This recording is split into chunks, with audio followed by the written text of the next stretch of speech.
Constantinople, 548 A.D.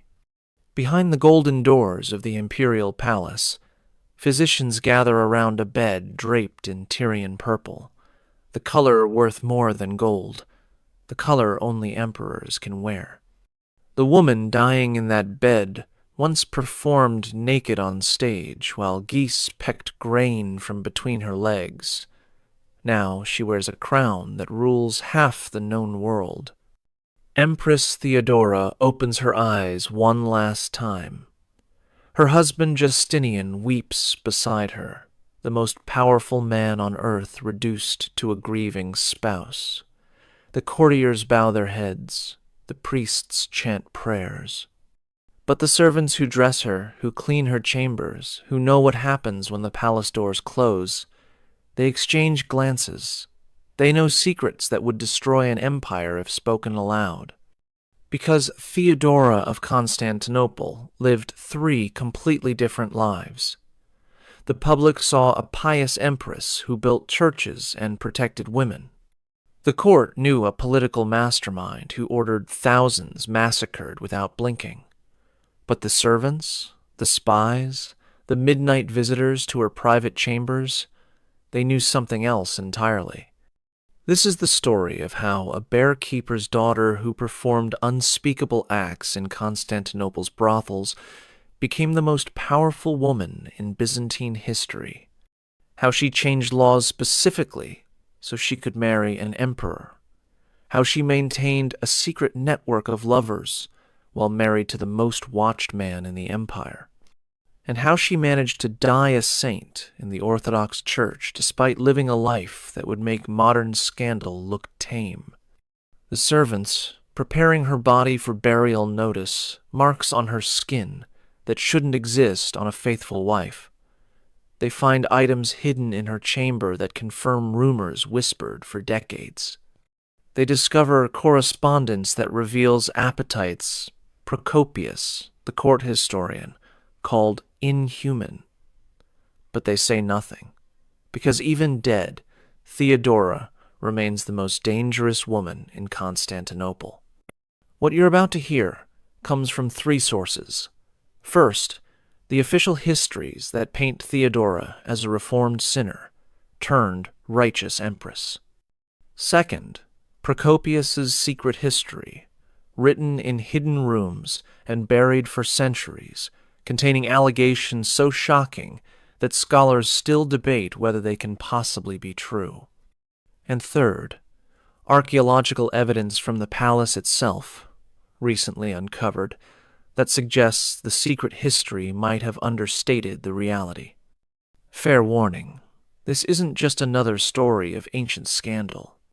This is the account of a woman who weaponized her sexuality to climb from the gutter to the throne, who used her body as a political tool while maintaining a public facade of Christian virtue, who satisfied appetites that required architectural modifications to the palace itself. If Theodora's contemporaries are to be believed, she didn't just break sexual taboos. She shattered them so completely that Byzantine law had to be rewritten to accommodate her existence. The year is 500, and in the basement of Constantinople's hippodrome, a bear-keeper's daughter is about to discover that her body is the only currency that matters. Before diving into these forgotten stories of power and corruption, if you enjoy learning about the hidden truths of history, consider hitting that like button and subscribing for more content like this. And please comment below to let me know where you are listening from. I find it incredible that we are exploring these ancient stories together from different parts of the world, connected across time and space by our shared curiosity about the past. Little Theodora watches her father die, not from the bear he's training for tomorrow's races at the hippodrome, but from something stupider.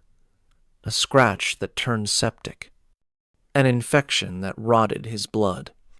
The year is 505. She's maybe 5 years old, and her world is about to collapse in ways that will transform her into either the greatest actress or the greatest empress Byzantium ever produced. Possibly both. Her mother's solution is practical in the way that desperation makes people practical. Within a week of the funeral, she's parading Theodora and her sisters through the hippodrome, offering them to whichever faction will provide protection. The Greens, who employed her father, reject them publicly. The Blues, their rivals, accept them as an insult to the Greens. This moment, this public humiliation of 3 girls under age 10, will echo through Byzantine history in ways no one present could imagine. By age 12, Theodora is performing in the theater, which in 6th century Constantinople is essentially legalized prostitution with costumes. The law literally classifies actresses as prostitutes. There's no distinction. You dance, you strip, you service whoever pays. The performances happen on stage. The services happen in private rooms behind the theater. Sometimes the performance is the service, acted out for audiences who pay to watch things that would be illegal if they weren't classified as art. Procopius, writing decades later in his Secret History, describes young Theodora's specialties with the clinical detail of someone who either witnessed them personally or interviewed people who did. She would lie on stage, naked except for a ribbon around her groin because full nudity was technically illegal, while servants scattered barley grains across her body. Trained geese would then peck the grains off her, starting at her chest, moving lower, while she performed ecstasy for the crowd. But here's what makes this more than just ancient pornography. Theodora understood something fundamental about power in Constantinople. The men watching her degrade herself were senators, merchants, future emperors. They were revealing their desires, their weaknesses, their secrets. While they thought they were consuming her, she was cataloging them. Every fetish was intelligence. Every request was leverage. Every private session was a deposit in a bank of secrets she would cash in later. Contemporary accounts, even the hostile ones, agree on certain details. Theodora possessed unusual intelligence, photographic memory for faces and conversations, and the ability to make any man feel like he was the only person in the room. She spoke multiple languages fluently. She could quote Homer and Aristotle. She understood theology well enough to debate bishops, all while taking off her clothes for money. The logistics of her work were mathematically staggering. One account claims she serviced 30 men in a single night, then complained she had only 3 orifices to work with. Another describes her organizing competitions to see whether she could exhaust entire military units. These numbers are probably exaggerated, but even half would represent a kind of physical endurance that transcends normal human capacity. By age 16, she had graduated from the common theaters to private parties for the ultra-wealthy. These weren't just orgies, though they were that too. They were networking events, where Constantinople's shadow government conducted real business. Trade deals were negotiated over naked bodies. Political alliances were sealed with shared women. Theodora wasn't just present at these negotiations. She was memorizing every detail. The transformation from actress to courtesan happened through strategic selection of clients. She identified men with actual power versus those with just money. She cultivated relationships with their wives, becoming indispensable to households as both mistress and confidant. She learned which senators took bribes, which generals preferred boys, which bishops visited brothels. Information became her real currency. Her first major relationship was with Hezbolus, the governor of Pentapolis in North Africa. She convinced him to take her as his official mistress, escaping Constantinople's theaters for what seemed like a better life.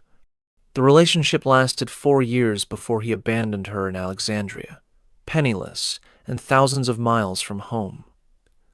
Most women in her position would have returned to prostitution or died. Theodora did something unexpected. She spent a year in Alexandria studying with Christian theologians, not because she found religion, but because she recognized that Christianity was becoming the empire's dominant power structure. She learned Monophysite doctrine, the branch of Christianity that would later define her political allegiances. She memorized scripture. She cultivated relationships with powerful bishops. She transformed herself from fallen woman to repentant sinner, a narrative that would prove invaluable later. The return journey to Constantinople took her through Antioch, where she may have met Justinian for the first time, though accounts differ. What's certain is that by 522, she was back in Constantinople, no longer performing in theaters but maintaining herself through a suspicious combination of wool spinning and strategic relationships with powerful men. The wool spinning was a euphemism. Everyone knew it, but it provided the veneer of respectability she needed for her next move. Something had changed in Theodora during her travels. The woman who returned to Constantinople wasn't the same girl who had left with Hesebolas. She had seen the empire's power structures from the inside. She understood that sex was just one form of currency in a complex economy of influence. She had developed a long-term plan that would have seemed insane if anyone had known about it. She was going to marry into the imperial family. Justinian first saw Theodora at a gathering he shouldn't have attended in a house he shouldn't have known existed. The year was 522. He was 40 years old, the adopted son of Emperor Justin, celibate by reputation, obsessed with theology and law. She was 22, officially a wool spinner, unofficially still the most dangerous woman in Constantinople. What happened in that room changed the course of Western civilization, though accounts differ on whether it was love at first sight or the most calculated seduction in history. The meeting wasn't accidental. Theodora had been orchestrating it for months through intermediaries who owed her favors from her theater days. She knew Justinian's routines, his interests, his weaknesses. She knew he stayed up all night reading theological treatises. She knew he had never taken a wife or even a known mistress. She knew he was brilliant, ambitious, and completely inexperienced with women like her. The standard narrative says Justinian fell instantly in love, but Procopius offers a different version. He claims Theodora used what he calls pharmakia, which could mean drugs, magic, or simply techniques learned in brothels that could make any man obsessed. She would have known exactly how to present herself, intelligent enough to discuss theology, vulnerable enough to trigger his protective instincts, beautiful enough to overwhelm his celibate defenses. Within weeks, Justinian was visiting her constantly. Within months, he was talking about marriage. This created a crisis that nearly toppled the government.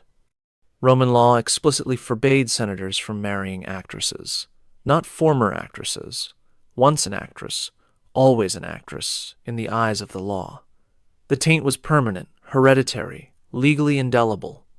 Justinian's desire to marry Theodora wasn't just scandalous, it was legally impossible.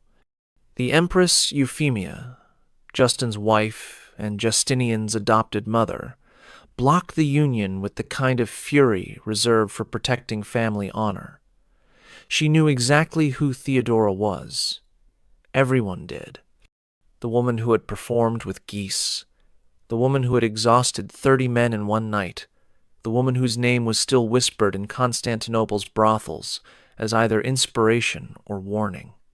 This creature would never wear the imperial purple while Euphemia drew breath. So, Theodora waited. She maintained her relationship with Justinian but made no demands. She positioned herself as the victim of outdated laws and unfair prejudice. She cultivated allies among the court's women, many of whom had their own complicated pasts. She donated to churches very publicly.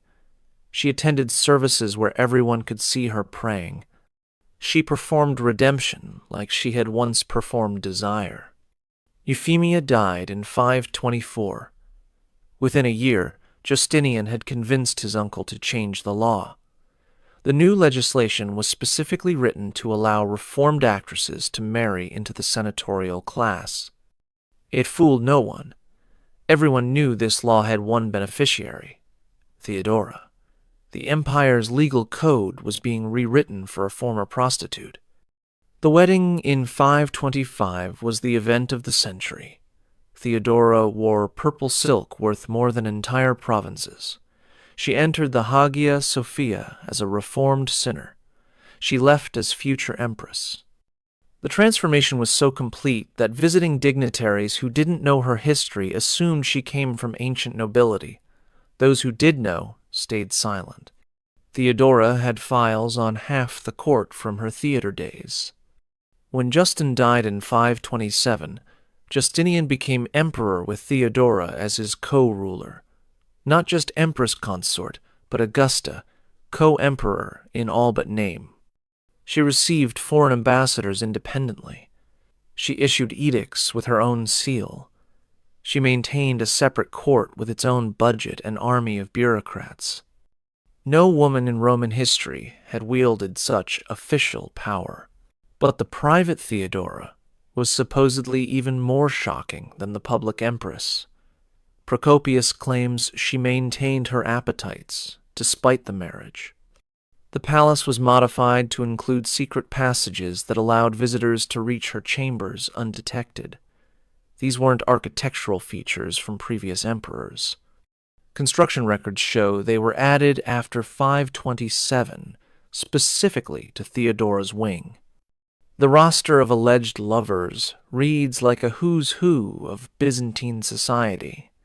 Generals who suddenly received promotions, bishops who gained wealthy parishes, foreign ambassadors who achieved impossible trade agreements.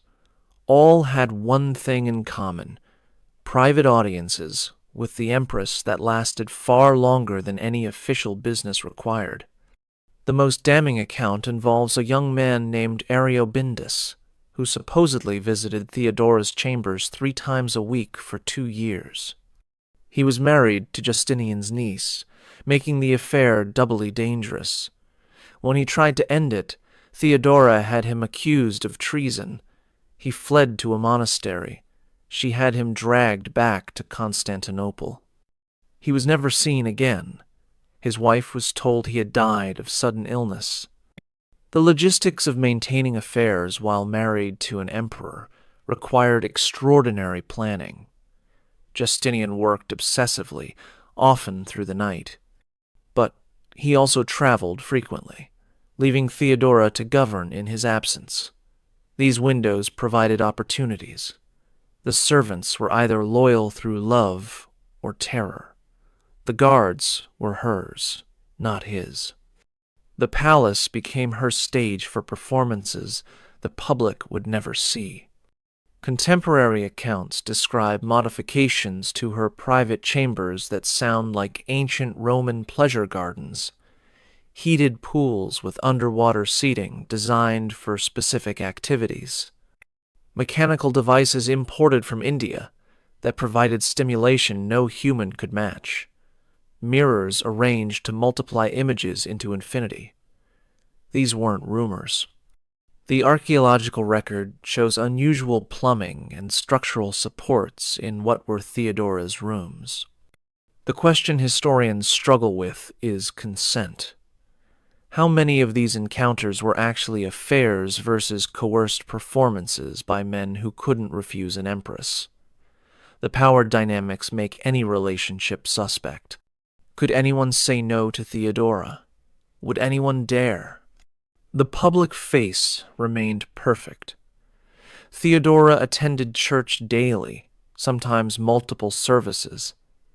She funded convents, commissioned religious art, debated theology with bishops. She passed laws protecting women from forced prostitution, which critics called hypocrisy given her own past. She increased penalties for procurement and trafficking. She created safe houses for reformed prostitutes, all while allegedly maintaining a shadow court devoted to activities that would make her theater days look tame. The contradiction drove observers mad. How could the same woman who ordered the construction of churches be conducting orgies in the palace? How could someone who protected prostitutes be procuring them for private use?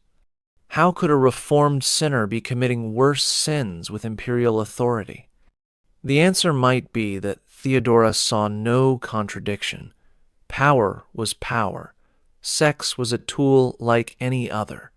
The same skills that had elevated her from brothel to throne could maintain her position once achieved. The body that had been her only currency as a child remained useful as empress. The appetites that had defined her youth didn't disappear with a crown. January 13, 532. Constantinople burns. The Nika riots have been raging for 5 days. Half the city is ash. The Senate is openly discussing Justinian's replacement. In the palace, courtiers pack their valuables, ready to flee. The emperor himself stands in his chamber, holding gold and jewels, planning his escape to Heraclea. The empire is collapsing. Then Theodora enters. What happens next depends on which source you believe. The official history says she delivered a stirring speech about preferring death in purple to life in exile. Procopius's public account agrees. But his secret history offers something darker. He claims Theodora didn't just convince Justinian to stay. She orchestrated the entire crisis to eliminate their enemies, then resolved it through mass murder that would make Nero look restrained. The speech itself, recorded by multiple sources, reveals a mind that understood power with frightening clarity. "Purple makes a fine shroud," she supposedly said. "I will never see the day when I am not called empress. If you wish to flee, Caesar, you have the money. The ships are ready. The sea is open. But consider whether, after you have escaped to safety, you would not prefer death to salvation. I will stay. I believe in the old saying, royalty is a good burial shroud." Justinian stayed, but more importantly, he gave Theodora control of the response. What followed was not negotiation or compromise. It was systematic slaughter, disguised as law enforcement. The rioters had gathered in the Hippodrome, the same arena where Theodora had once performed with geese. 30,000 people packed into a space meant for entertainment, now serving as a revolutionary assembly. They had already crowned a new emperor, Hypatius, nephew of the previous emperor Anastasius. They thought they had won. Theodora's solution was elegant in its brutality. She sent the eunuch Narses with bags of gold to bribe the Blues faction, reminding them that Hypatius was supported by the Greens, their ancient rivals. Division appeared in the crowd. Then she positioned troops at every exit, not obviously, casually, like they were maintaining order. She sent Belisarius and Mundus, her most loyal generals, into the Hippodrome with simple instructions. No survivors. What followed was not a battle, but an abattoir. 30,000 people, mostly civilians, trapped in an arena with no escape. The soldiers worked methodically, starting at the exits, moving inward. The killing took 3 hours. The screaming could be heard across the Bosphorus. But here's what the official histories don't emphasize. Theodora personally selected who would die. She had a list. Not just the riot leaders, but anyone who had ever opposed her, mocked her past, or questioned her marriage. Senators who had laughed at her performances years ago. Merchants who had used her services, then treated her with contempt. Priests who had called her unredeemable. The riot provided cover for personal vengeance on a massive scale. The senator Anatolius had once paid to watch her perform with the geese, then publicly called her a whore when she married Justinian. His entire family was in the hippodrome. The merchant Kallinikos had refused to sell her silk when she was still an actress, saying she would dirty it. He died trying to climb the arena walls. The priest, John, had preached that her marriage was invalid in God's eyes. He was found, days later, crushed under bodies. The aftermath revealed Theodora's true genius. She didn't just eliminate enemies. She redistributed their wealth to create new allies. Property seized from the dead funded massive building projects, including the new Hagia Sophia. Positions vacated by massacre were filled with her supporters. The reformed prostitutes she protected were given businesses confiscated from riot victims. She transformed mass murder into economic stimulus. Contemporary accounts describe her visiting the hippodrome the next day, walking among the bodies not yet cleared. She supposedly identified corpses of men who had used her services years ago, pointing them out to servants, describing in detail what they had requested, what they had paid, how they had treated her. This one liked to be strangled while he finished, she allegedly said over one senator's body. Now he knows how it feels. The psychological impact on Constantinople was permanent. The population understood that Theodora would murder 30,000 people rather than give up power. More terrifying, she would enjoy it. The woman they had watched degrade herself for coins now commanded life and death absolutely. The transformation was complete and horrifying. But Theodora's revenge went beyond simple killing. She instituted new laws that seemed progressive but actually served her vendetta. Banning forced prostitution meant she controlled who could practice the trade. Creating safe houses for reformed actresses meant she knew where every potential rival was located. Increasing punishments for procurement meant she could eliminate anyone who knew her past by charging them retroactively. The rebuilding of Constantinople after the riots followed Theodora's vision, not Justinian's. The new city was designed to prevent future gatherings. Wide boulevards that troops could control. Public spaces with multiple exits to prevent trapping crowds. Most importantly, a new palace complex with even more elaborate private quarters for the empress, including the architectural modifications that scandalized builders. Workers described constructing rooms with no windows but multiple hidden entrances. Pools with heating systems that required constant maintenance by servants, who were then transferred to distant provinces. Chambers with acoustic designs that prevented sound from escaping. One builder, writing years later in Alexandria, claimed he was ordered to create a room with restraints built into the walls and floor, disguised as decorative elements. The question of Justinian's knowledge haunts historians. Did he know about Theodora's appetites? Did he participate? Or did he deliberately ignore evidence to maintain the fiction of their Christian marriage? The emperor, who spent nights writing theological treatises while his wife supposedly conducted orgies in adjoining rooms, presents a psychological puzzle that may be unsolvable. Some evidence suggests complicity. Justinian never remarried after Theodora's death, despite needing heirs. He preserved her rooms exactly as she left them, forbidding anyone from entering. He destroyed documents that might have contained compromising information. He elevated her supporters even after her death, suggesting either genuine love or fear of what they might reveal. The Nika riots transformed Theodora from powerful empress to untouchable autocrat. The senators who survived knew she had orchestrated their colleagues' deaths. The merchants understood their wealth existed at her pleasure. The church recognized that their moral authority meant nothing against her will.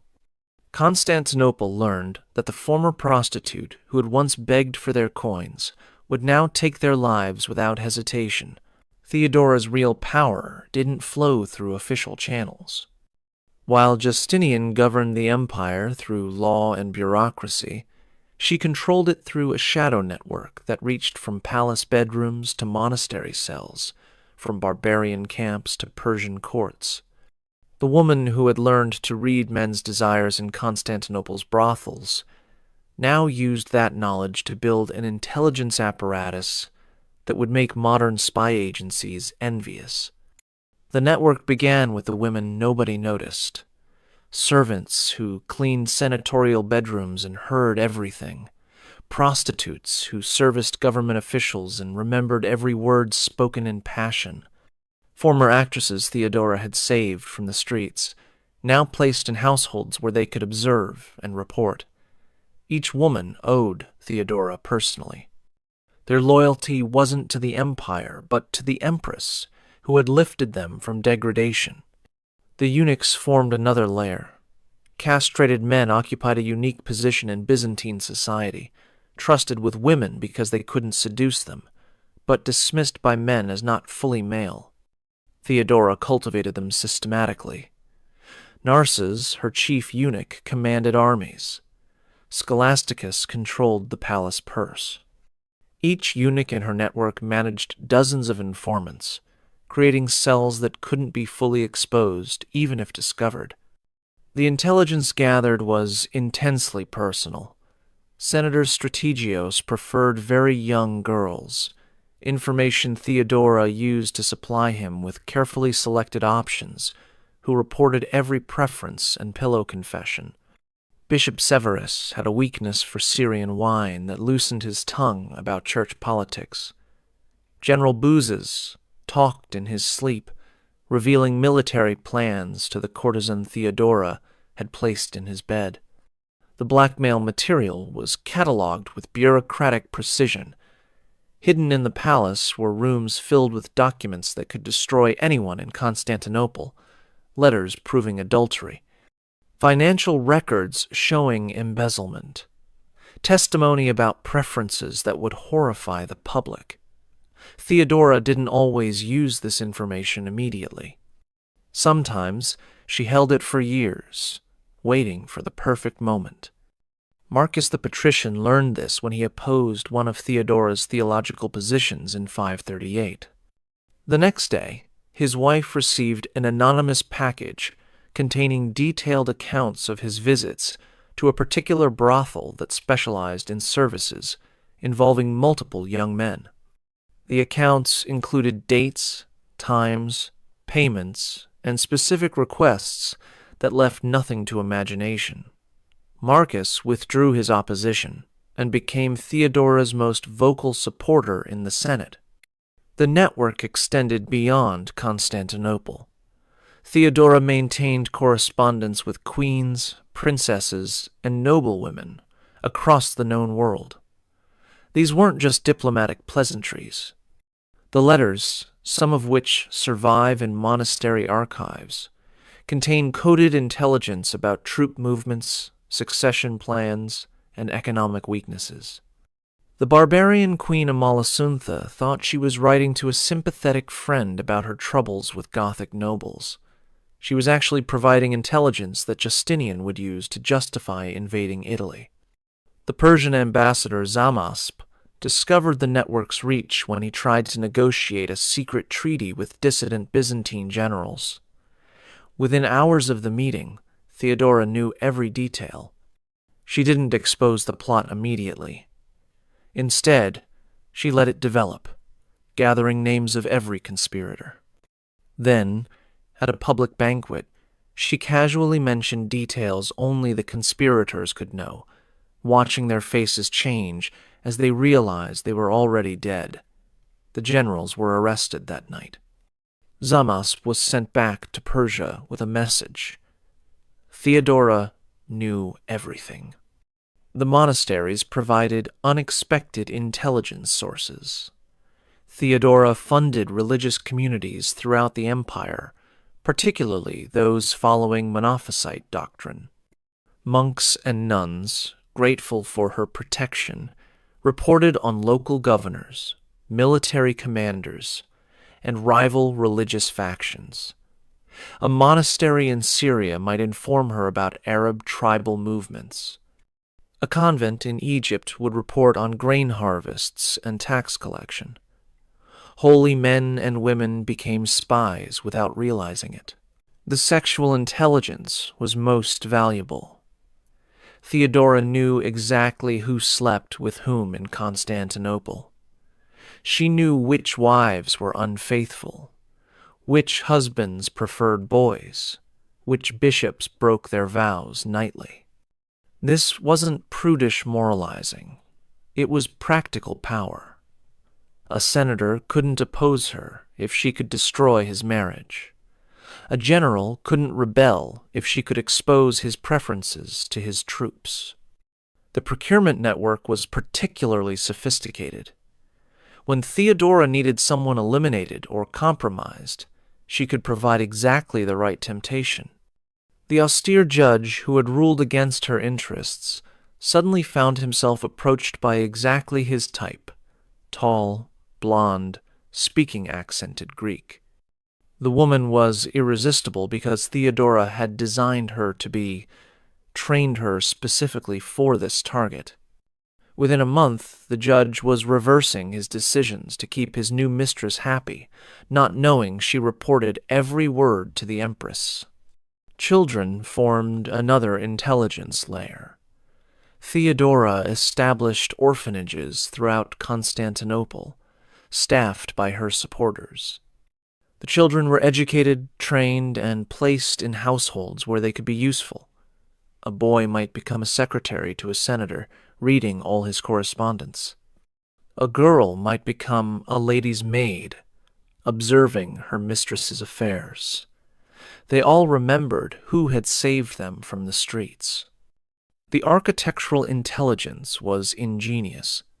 During the rebuilding after the Nika riots, Theodora's architects included listening posts in new construction, hollow columns that carried sound from rooms above, decorative grills that looked ornamental but allowed observation, floors with gaps that let conversations filter through.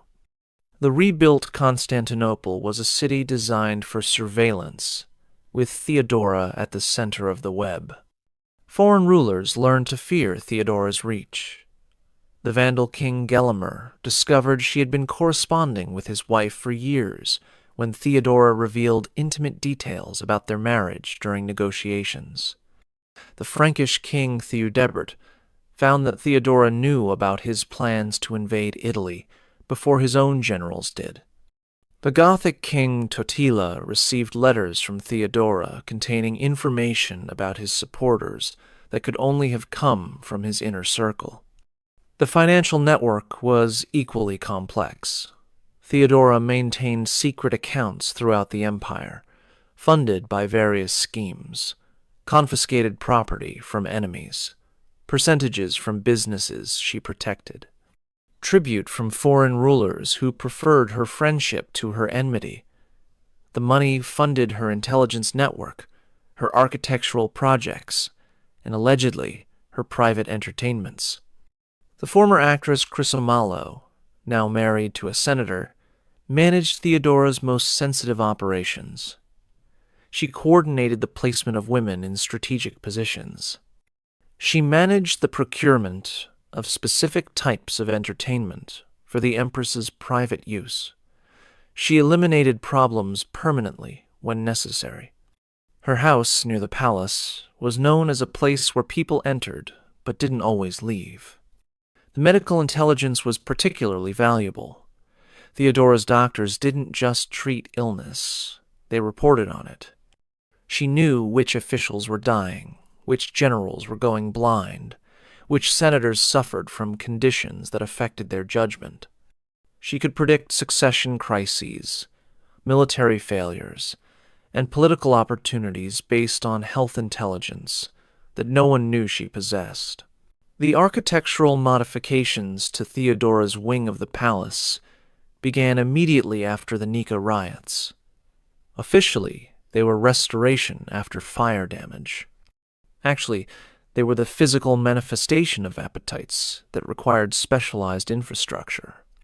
The builders were brought from Syria and Egypt, men who didn't speak Greek and couldn't gossip in Constantinople's markets. When construction finished, they were reassigned to frontier fortifications where life expectancy was measured in months. The plans, partially recovered from monastery archives where they were hidden after Theodora's death, show innovations that wouldn't appear in European architecture for another 1,000 years.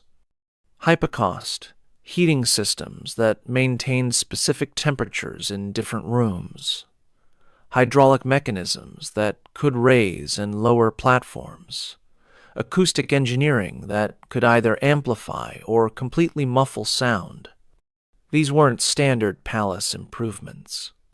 The main chamber, which servants privately called the Purple Room, was 60 feet long and 40 feet wide. The ceiling was domed, covered in mirrors of polished silver that created infinite reflections. The floor was heated marble with channels underneath for warm water, maintaining a temperature that made clothing uncomfortable even in winter.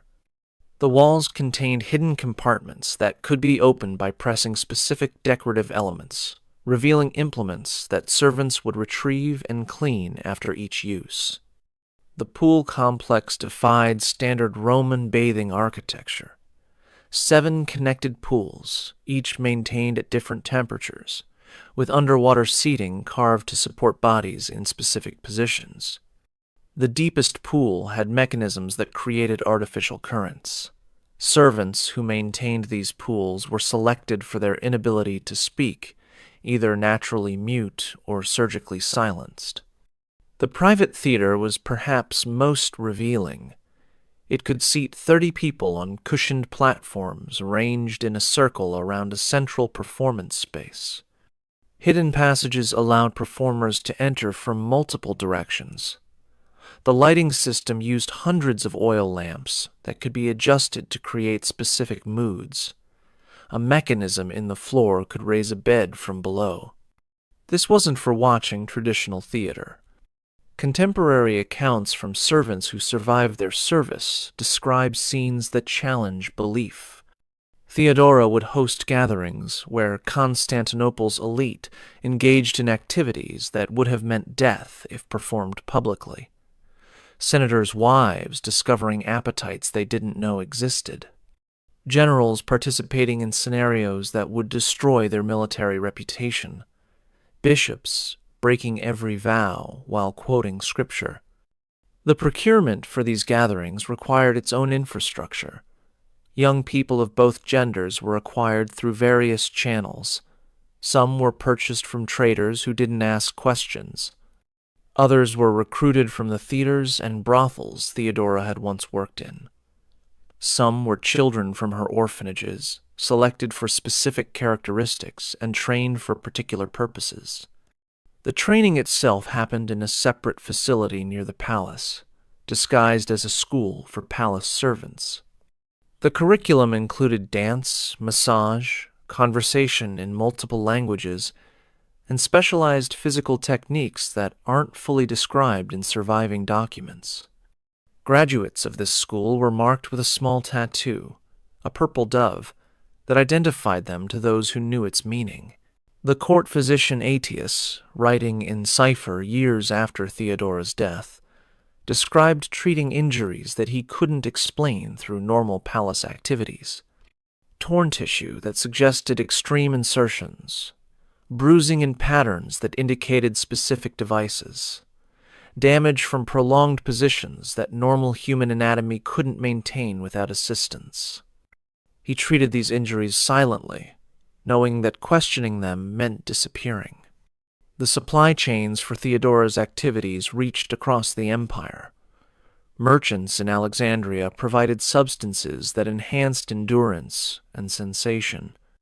Indian traders brought devices made of ivory and jade, carved in shapes that served specific purposes. Persian suppliers provided oils and unguents with properties that Roman medicine didn't understand. The budget for these acquisitions was hidden in palace maintenance costs. Justinian's knowledge remains the great mystery.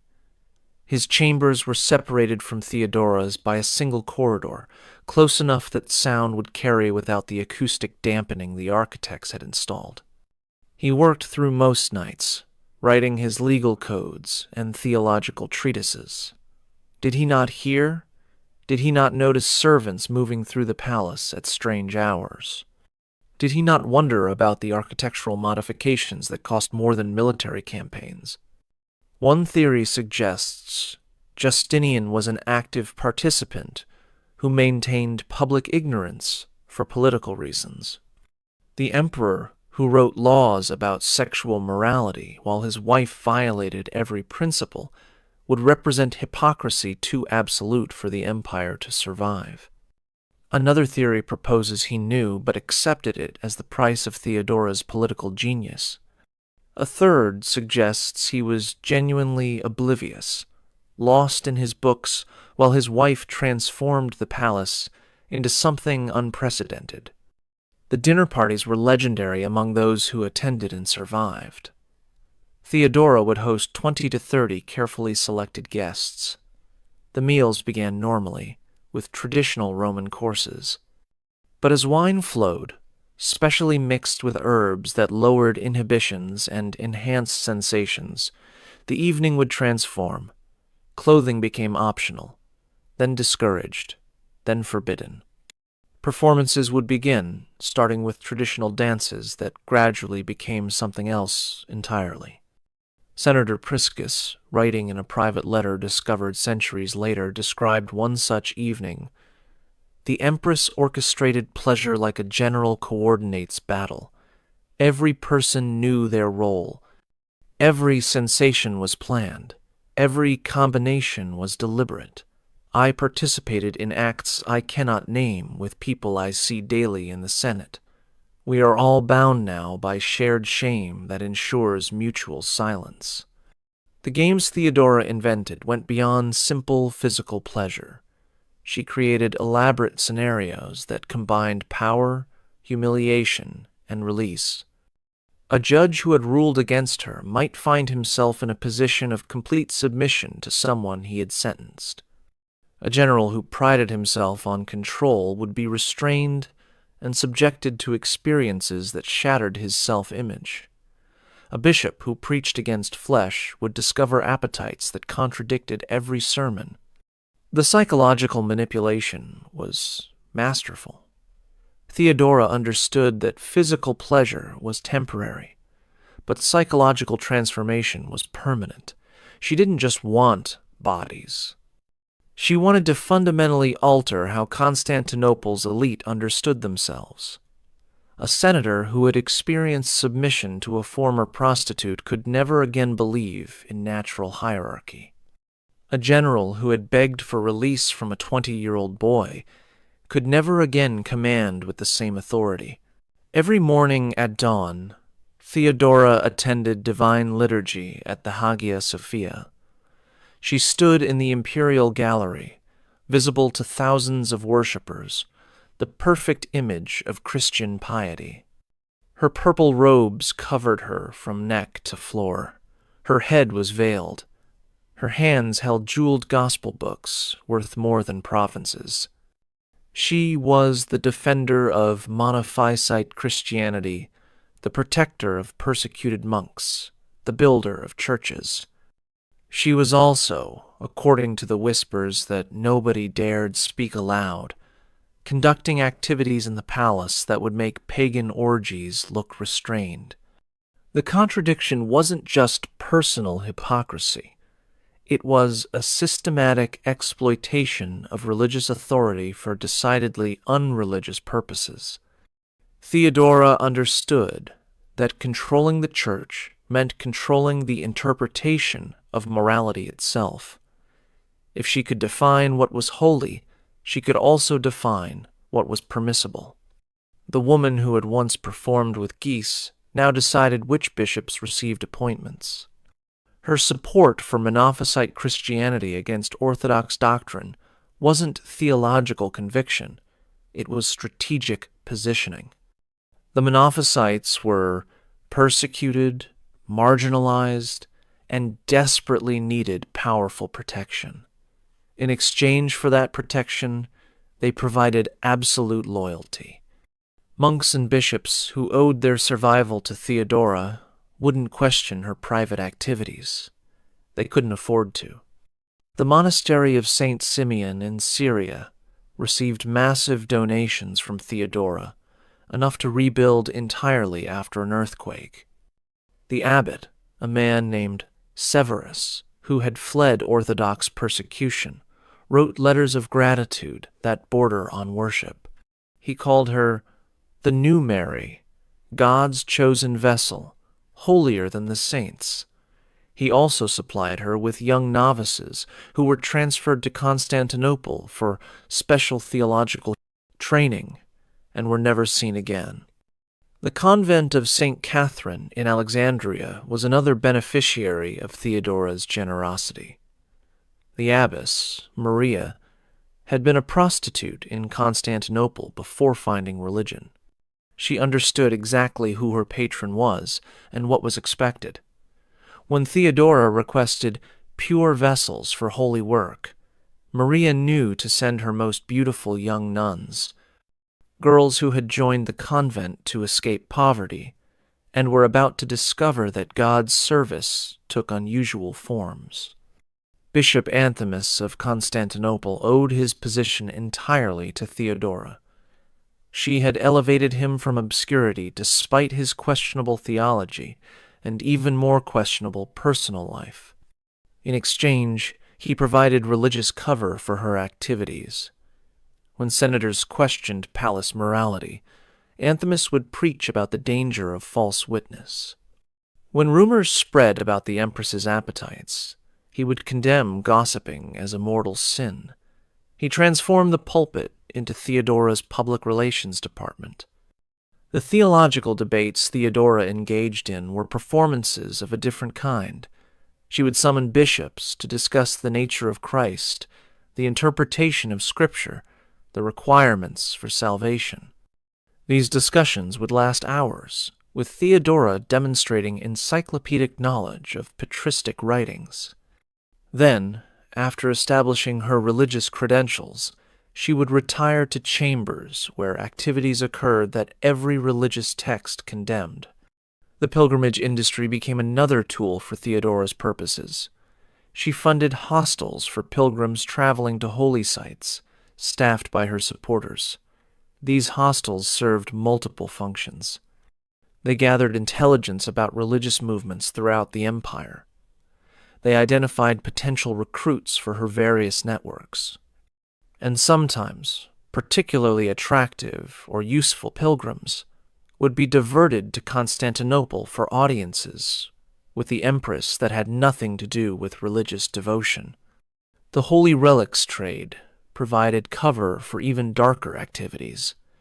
Theodora was known as a passionate collector of saints' bones, fragments of the true cross, and other sacred objects. Merchants who supplied these relics often brought other cargo. Hidden among legitimate religious artifacts were items of decidedly unholy purpose, devices from India, substances from Persia, manuscripts from Egypt describing practices that predated Christianity by millennia. Her charitable works, extensively documented in official histories, had shadow purposes. The hospital she established for reformed prostitutes wasn't just mercy, it was a recruitment center. Women who had nowhere else to go were given food, shelter, and protection. In exchange, some were selected for special service. They couldn't refuse. Where else would they go? The street meant death. The palace meant survival, even if survival required participating in scenarios that reminded them why they had tried to reform. The orphanages followed similar patterns. Children saved from starvation were educated, trained, and evaluated. Most received legitimate education and were placed in normal households. But some, those with particular beauty or talents, were directed toward different futures. By the time they understood what was expected of them, they were too dependent on palace support to refuse. Confession became intelligence gathering. Theodora's personal confessor, a priest named John who owed his position to her influence, heard the secrets of Constantinople's elite. The sanctity of confession meant nothing when the empress's interests were involved. Senators confessing adultery would find their wives receiving anonymous letters. Generals admitting embezzlement would face sudden audits. The confessional booth became a listening post for the palace. The religious art Theodora commissioned contained hidden meanings visible only to initiates. The mosaic of her in the Hagia Sophia, still visible today, shows her holding a chalice. Officially, it represents the Eucharist. But the gems on the chalice are arranged in patterns that correspond to astronomical configurations used in mystery religions. The fold of her robe contains symbols that predate Christianity. She embedded pagan imagery in Christian art, hiding in plain sight. The monasteries she founded in remote locations served purposes beyond prayer. The monastery at Bithynia, accessible only by a single mountain path, was where problems disappeared. People who knew too much, who had seen too much, who had participated in too much, would be sent there for spiritual contemplation. They never returned. The monks maintained strict silence about their permanent residence. Her theological writings, praised by contemporary scholars for their sophistication, contained coded messages when read with the right knowledge. Passages about the unity of divine nature could also be read as instructions for unifying physical bodies in specific configurations. Discussions of spiritual ecstasy described techniques that had nothing to do with prayer. She wrote religious texts that were simultaneously sex manuals, hiding forbidden knowledge in holy words.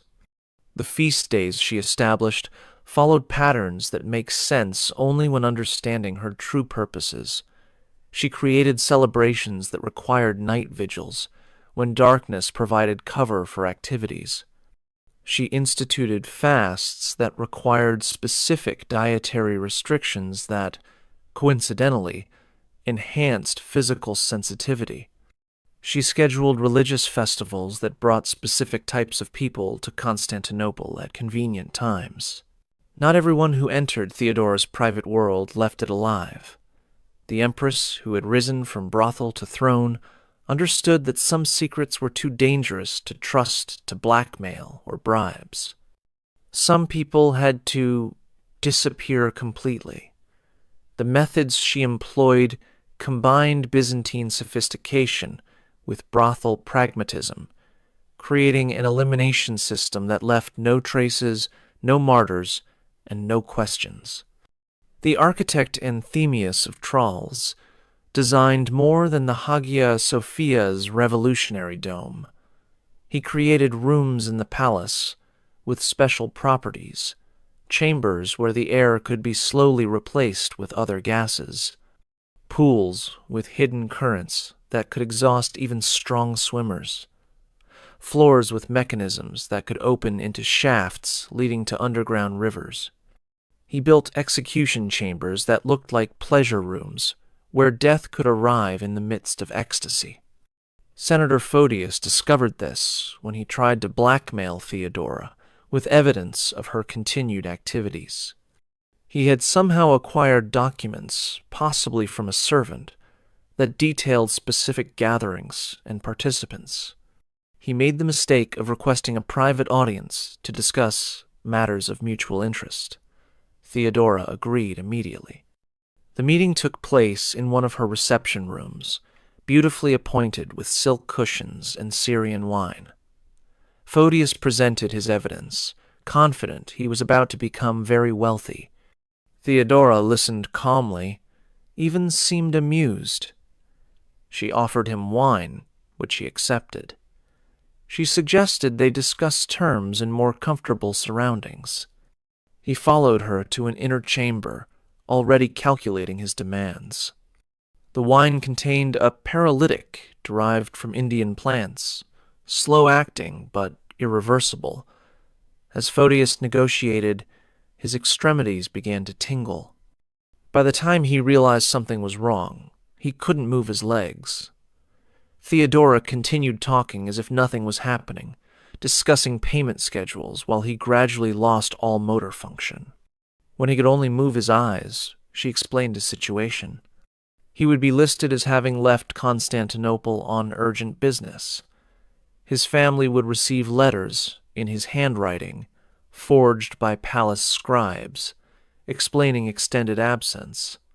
Meanwhile, he would remain in a special wing of the palace, paralyzed but conscious, kept alive by servants who couldn't speak, watching through windows as life continued without him. He lived another 3 years in that state, fully aware but unable to communicate, before finally dying of what appeared to be natural causes. The actress Macedonia had been Theodora's rival in their theater days, competing for the same wealthy patrons. She made the error of arriving in Constantinople years later, thinking old rivalries were forgotten. She was welcomed warmly, invited to a private dinner to reminisce about old times. She left that dinner changed. Theodora had surgeons who could perform modifications that weren't immediately visible but profoundly altered experience. Macedonia discovered over following weeks that she could no longer experience physical pleasure of any kind. Nerve pathways had been severed with precision that left her functional but sensationless. She lived another 20 years, unable to feel touch, taste, or sexual sensation, a particularly cruel fate for someone who had lived through her body. Bishop Constantine had opposed Theodora's theological positions too vigorously, calling her a heretical whore in what he thought was private correspondence. He was invited to the palace for theological debate. During the discussion, he was offered refreshments.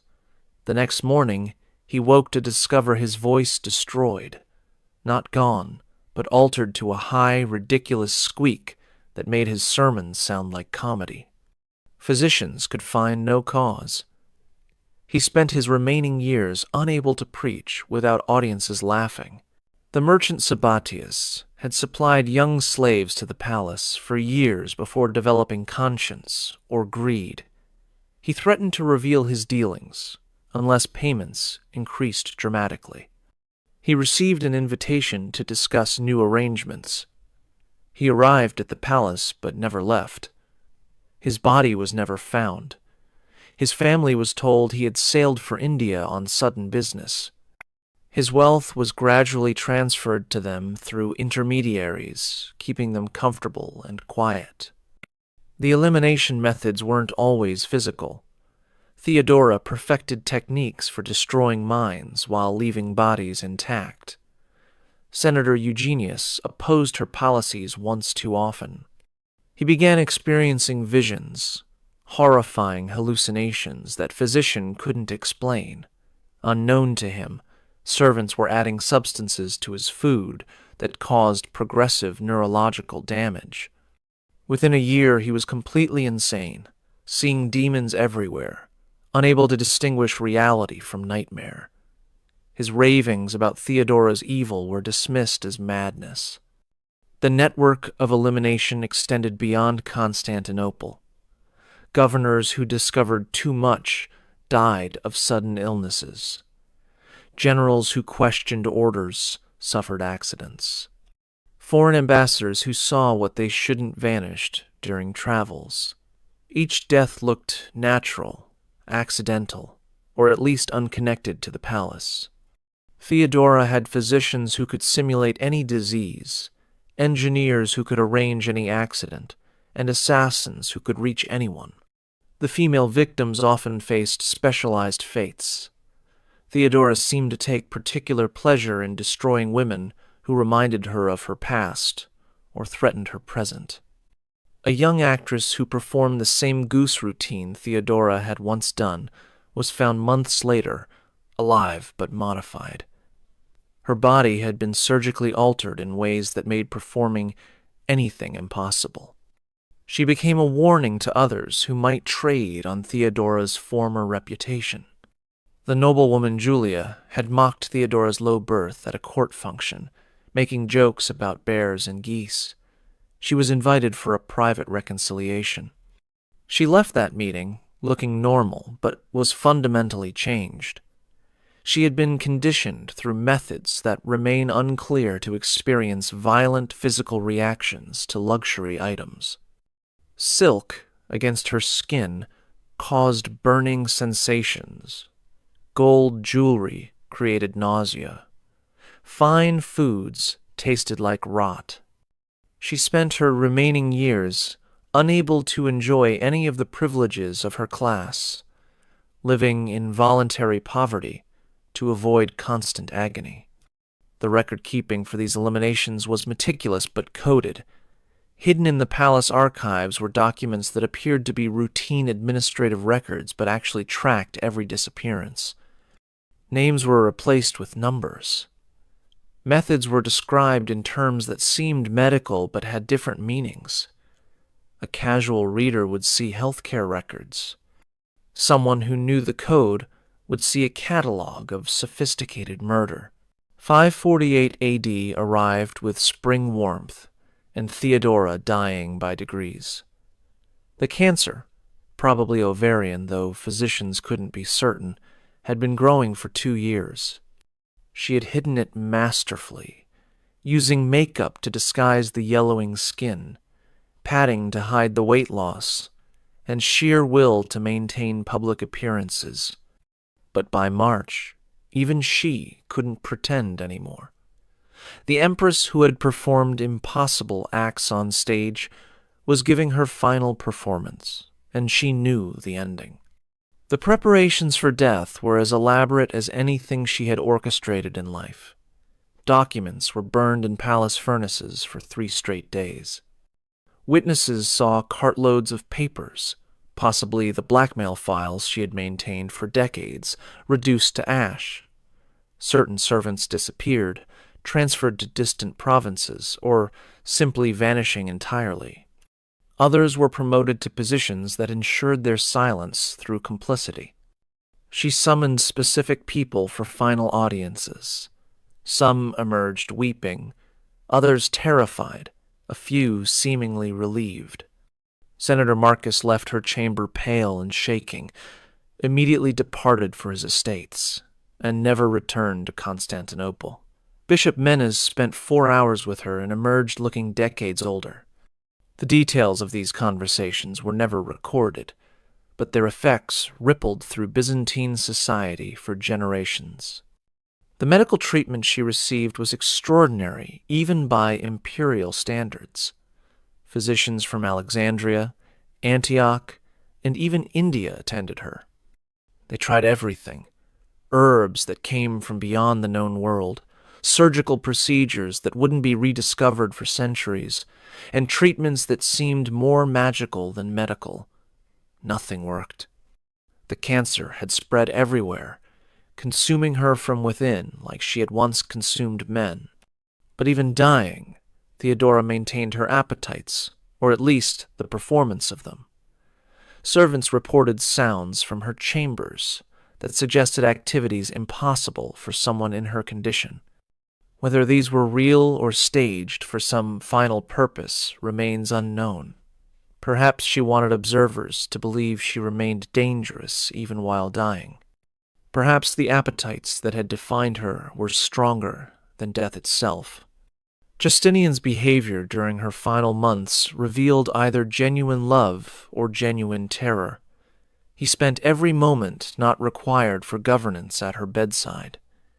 He wept openly, something emperors never did. He offered anything, promising God he would build 100 churches if Theodora recovered. He even suggested abdicating if it would somehow save her. She reportedly laughed at this, saying purple made a good shroud for both of them. The deathbed confession that everyone expected never came. Priests attended her constantly, offering opportunities for final repentance. She confessed nothing beyond standard sins. No mention of the geese, the orgies, the eliminations, the networks of corruption and flesh she had maintained. She performed Christianity perfectly to the end, receiving last rites with apparent devotion, calling on Christ and the Virgin, dying as purely as any saint. June 28th, the end came. But even this was orchestrated. She chose to die at dawn, as purple light entered through windows she had positioned specifically for this moment. The court assembled in careful hierarchy. Justinian held her right hand. Her allies held vigil. Her enemies, those who survived, were required to attend and mourn. She had scripted even grief. The last words, reported by multiple sources though they differ in detail, were either "I regret nothing" or "purple is sufficient." Both sound like her. Both were probably true. She closed her eyes as the sun rose fully, purple light giving way to gold, the transformation complete. The bearkeeper's daughter who had performed with geese died as the most powerful woman in Byzantine history. The funeral surpassed anything Constantinople had seen. Justinian spared no expense, though expense hardly describes it. The procession stretched for miles. Every church bell in the city rang continuously for 3 days. The body, preserved with techniques learned from Egypt, was displayed in purple robes that cost more than armies. The crowd that gathered was larger than for any emperor's funeral. Some came to mourn, others to confirm she was actually dead. But the funeral was also carefully controlled. The body was displayed at distances that prevented close inspection. The pallbearers were her most loyal servants, men and women who knew what secrets to keep. The burial itself was private, with only Justinian and selected officials present. The tomb was sealed with mechanisms that would prevent opening. Whatever Theodora took to her grave would stay there.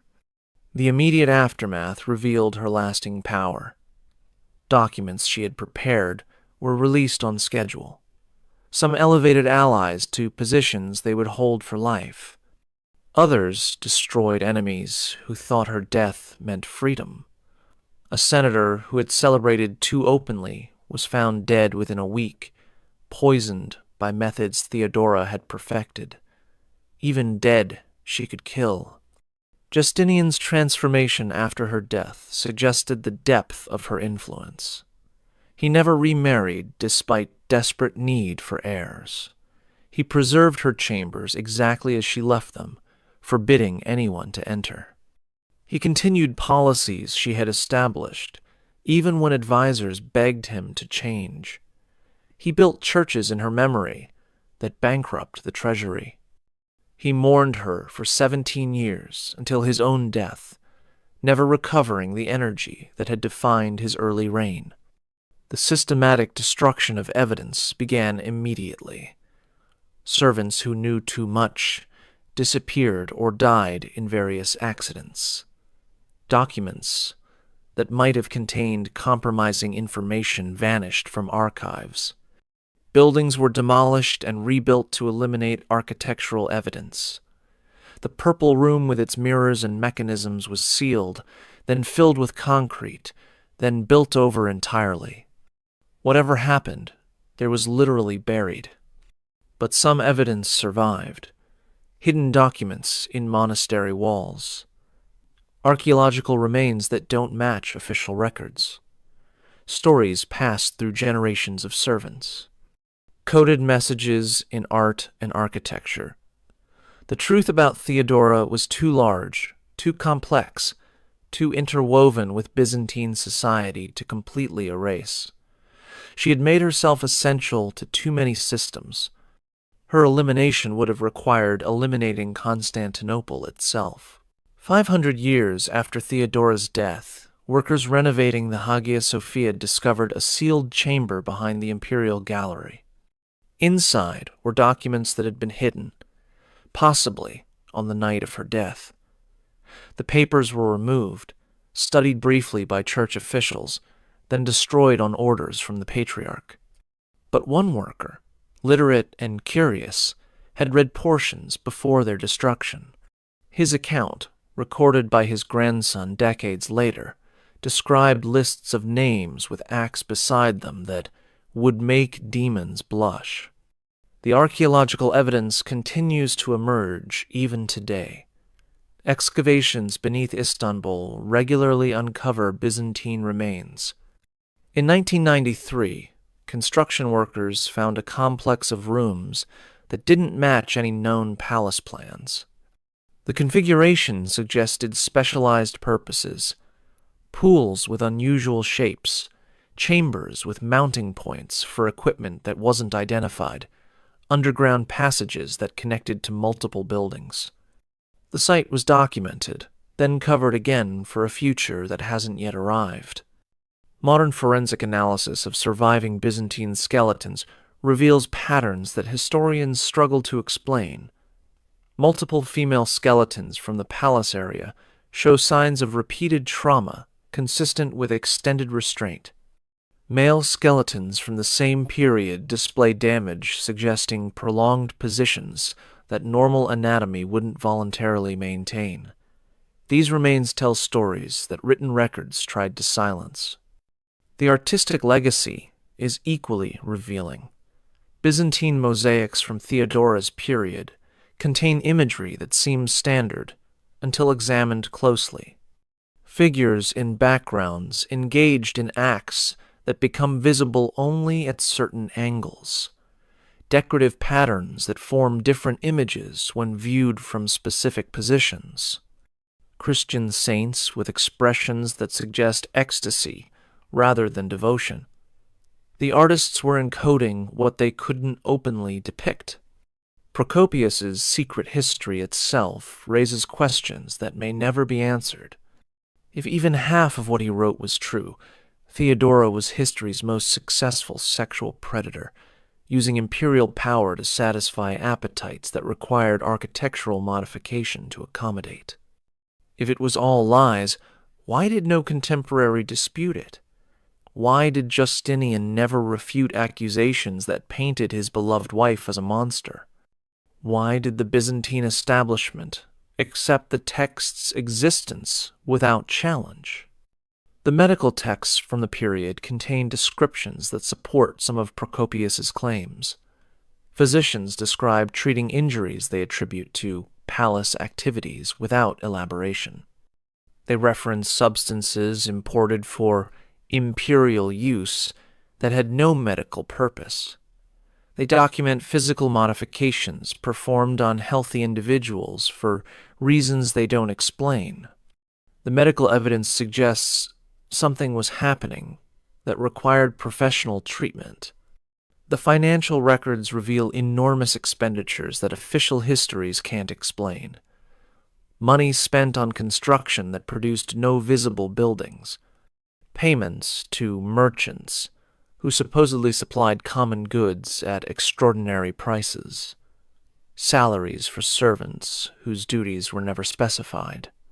The economics of Theodora's reign include a shadow budget that funded something requiring massive resources. The religious implications remain debated. How did a woman living the life Procopius describes maintain support from religious leaders? Were they all compromised by blackmail? Were some willing participants? Did they see her charity work as outweighing her private conduct? Or did they, like everyone else, simply fear opposing someone who could eliminate enemies with such sophisticated efficiency? The genetic studies of modern populations provide unexpected insights. Certain genetic markers associated with Byzantine nobility appear in populations that shouldn't have them, according to official genealogies. The suggestion is that Theodora's practice of using sex as politics created bloodlines that official history doesn't acknowledge. Constantinople's elite may have been more intimately connected than anyone admitted. The influence on later Byzantine culture was profound but hidden. The elaborate court ceremonies that developed after Theodora's death included elements that make sense only as references to her practices. The positioning of courtiers in specific arrangements, the use of purple in ways that violated previous tradition, the incorporation of movements that seemed religious but derived from other sources. The Byzantine court was performing rituals whose origins they didn't understand or wouldn't acknowledge. The legal codes Justinian created with Theodora's influence contained provisions that seemed progressive but served specific purposes. Laws protecting prostitutes gave Theodora control over the sex trade. Laws about marriage legitimacy allowed her to eliminate rivals through technicalities. Laws about property inheritance could be weaponized against enemies. The Justinian Code, foundation of Western law, was partially written by a woman who had performed with geese. The architectural influence extended beyond Constantinople. Churches built during Theodora's reign across the empire contain design elements that don't match standard Byzantine architecture. Hidden rooms that serve no religious purpose, passages that connected to buildings that no longer exist, decorative elements that become obscene when shadows fall at certain angles. Theodora left her mark in stone across 3 continents. The woman in the purple shroud was buried with ceremonies that proclaimed her a saint, but the servants who prepared her body knew better. They saw the marks that shouldn't exist on a faithful wife's skin. They found the items hidden in her chambers that confirmed decades of rumors. They discovered the documents that revealed appetites even Procopius hadn't imagined. But they said nothing, because even dead, Theodora remained the most dangerous woman in Constantinople. History has tried for 1,500 years to categorize Theodora, saint or sinner, reformer or despot, faithful wife or insatiable predator. The truth is that she was all of these simultaneously, a human contradiction that expanded the definition of what a single person could be. She was the bear-keeper's daughter who became empress, the prostitute who became saint, the performer who directed the empire, the woman who transformed her body from commodity to weapon to throne. The facts that can be verified are remarkable enough. She rose from the absolute bottom of Byzantine society to its peak. She changed laws, specifically to enable her marriage. She saved Justinian's throne during the Nika riots. She influenced legal codes that still shape Western law. She built churches that still stand. She protected women while allegedly exploiting them. She promoted religious tolerance while practicing intolerance. She was simultaneously the most powerful and most notorious woman of her age. The allegations, if true, reveal something darker. A woman who used systematic sexual predation as a tool of governance, who maintained networks of procurement and blackmail that touched every level of society, who modified the palace to accommodate appetites that required architectural support, who eliminated threats with methods that suggested deep understanding of human psychology and physiology, who performed Christianity publicly while practicing something ancient and forbidden privately. But perhaps the most disturbing possibility is that everything was performance, that the girl who learned to fake ecstasy for paying audiences never stopped performing, that every appetite was calculated for effect, that every scandal was strategic, that she created a persona so overwhelming that no one could see the real person beneath, that the greatest actress of the Byzantine stage played a role for 40 years without ever breaking character. Modern Istanbul has built over most of Byzantine Constantinople. The palace is gone, its secrets buried beneath centuries of construction. The documents that might have revealed truth were destroyed by people with interests in maintaining mystery. The witnesses are 15 centuries dead. What remains are fragments, architectural anomalies, medical descriptions, financial records, and Procopius's allegations that seem too extreme to be true but too specific to be complete fiction. Theodora won in the end. She died in purple, as she had promised. She was buried as empress, not actress. She is remembered as saint by the Orthodox Church that would have condemned her lifestyle. Her mosaic in the Hagia Sophia shows her as she wanted to be seen, regal, pure, holding the chalice of Christ. The bearkeeper's daughter who performed with geese achieved the ultimate transformation. But the servants knew. The workers who found the sealed chambers knew. The physicians who treated inexplicable injuries knew. The architects who built impossible rooms knew. The merchants who supplied unnameable items knew. The senators who attended certain gatherings knew. The bishops who owed their positions to her protection knew. They all knew, and they all stayed silent, because Theodora had taught Constantinople that silence was survival. The purple shroud that covered her body was worth more than most kingdoms. It was the same color as the bruises she had once displayed on stage, performing suffering for coins. The same color as the birthmarks that identified her in the brothels. The same color as the dye that stained her fingers when she tried legitimate work. Purple had been the color of her degradation, and she made it the color of her triumph. She didn't just wear purple, she became it. Justinian never recovered from her death. He ruled 17 more years, but as a shadow of himself. He built churches obsessively, as if architecture could resurrect her. He preserved her chambers like a shrine, though what he was venerating remains unclear. He never remarried, though the empire needed heirs. He died calling her name, reaching for someone who had been gone nearly 2 decades. Whatever she had been to him, it was irreplaceable.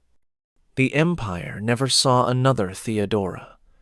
Later empresses were either too pure to be effective, or too corrupt to maintain power. None achieved her balance of public virtue and private vice, political genius and personal degradation, Christian charity and pagan appetite. She had been unique, unrepeatable, a convergence of circumstances that created something history couldn't classify or replicate. The final accounting is impossible. How many died for her pleasure? How many lived in her debt? How many bloodlines carry her genetic legacy through unacknowledged liaisons? How many buildings contain her architectural secrets?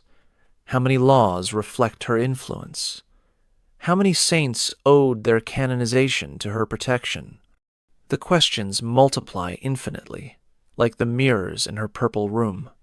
She remains history's most successful contradiction, the prostitute saint, the reformed sinner who never reformed, the faithful wife who maintained a network of lovers, the Christian empress who practiced older religions, the protector of women who exploited them, the builder of churches who modified the palace for obscene purposes, the woman who rose from nothing to everything without ever explaining how. Every biographer who attempts to capture Theodora discovers what the servants who prepared her body learned. There were multiple Theodoras, layered like Russian dolls, each containing another version that contradicted the last. The actress contained the prostitute. The prostitute contained the empress. The empress contained the saint. The saint contained something that predated Christianity, older and hungrier than anything Rome had imagined. The purple light that filled her death chamber that final morning wasn't just dawn. It was the color she had conquered, worn, become. She had taken the symbol of imperial power and made it inseparable from her story. Every emperor after her wore purple that carried her memory. Every ceremony that used purple invoked her ghost. Every piece of purple silk traded in Byzantine markets whispered her name.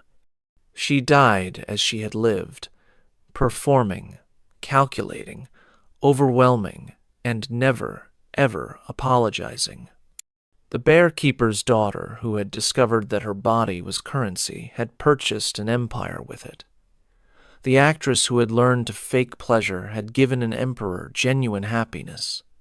The prostitute who had serviced 30 men in a night had transformed into a saint venerated by millions. History would remember her as Justinian's wife, as if that was her primary identity. But Theodora was never primarily anyone's anything. She was herself, unprecedented and unrepeatable, a force that bent reality around her will until purple itself meant Theodora more than emperor. She had won a game no one else knew was being played, by rules she wrote as she went, for stakes that included the memory of civilization itself. If this glimpse into history's hidden darkness has left you wanting to uncover more buried truths, I've prepared another journey into the shadows of the past that you won't want to miss. Click on the video appearing on your screen now to discover another shocking chapter that history tried to erase. And if you found this exploration as compelling as I did, hit that subscribe button so we can continue peeling back the layers of history together.